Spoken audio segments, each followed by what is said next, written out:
All right, guys. 75 hard challenge, update number 1. So, 3 days in, I'm going to give you guys some information that I've already learned so far and hopefully give you some tips that will help you if you are even remotely considering trying out the 75 hard challenge.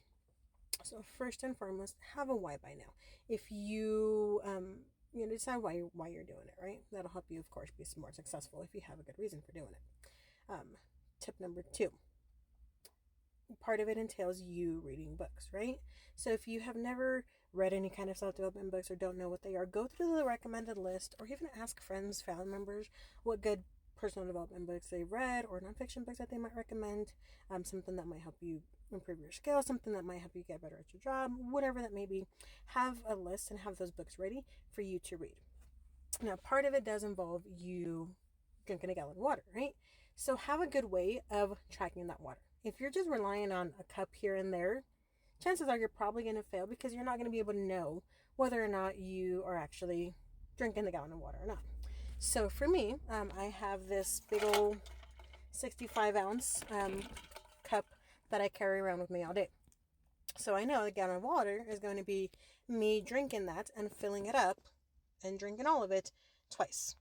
So that's what I've been doing. I carry it around with me all day and try to drink the first half by like 1 o'clock and then aim to fill it up and drink the second half the rest of the day.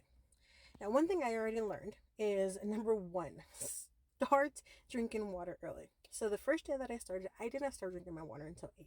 So that led me to like halfway through the day, I was like only halfway done with it and I was like, oh, I need to drink more. So second and third day, I've started drinking it like 5, 6 o'clock in the morning when I do my first workout. And that has helped me be done drinking it by like the first one by about 12:30. So now I have another 8 hours to finish drinking the rest of it. So that's another tip that I've learned so far. Tip number 2 is definitely make sure you are planning ahead, not just for your workouts for today, but like 3 or 4 days from now. Because I know, at least in Colorado, in 3 or 4 days from now, it's supposed to possibly rain. So I am already having in my mindset, okay, I have to prepare a raincoat or a jacket or, time of day that I'm going to work out.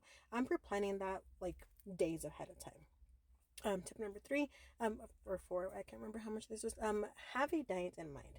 So when I say diet, it could be, like I said, the plan is flexible. It could be intermittent fasting. It could be low carb. But try to pick something that is 2 things. Number 1, something that you realistically think you're going to be able to stick to, and number 2, something that's also going to challenge you a little bit too. You don't want to go from 180 to 160, from 0 to 180 from 1 minute to the next, because chances are if you do that, it's going to be such a drastic change. You're probably going to setting yourself up to fail. So do what we call SMART goals and set up something that is going to be challenging for you, but something that you also is not going to deprive you too much and is going to be attainable for you. That'll give you more of a sense of accomplishment, and it'll give you more of a likely chance that you will be able to complete this and succeed. Number 4, make sure you have good, comfortable workout clothes, and keep in mind the type of workouts you're going to have. So you're already prepared. There's lots of different free apps out there, guys, that will help you plan your workouts. So you can find out home workouts.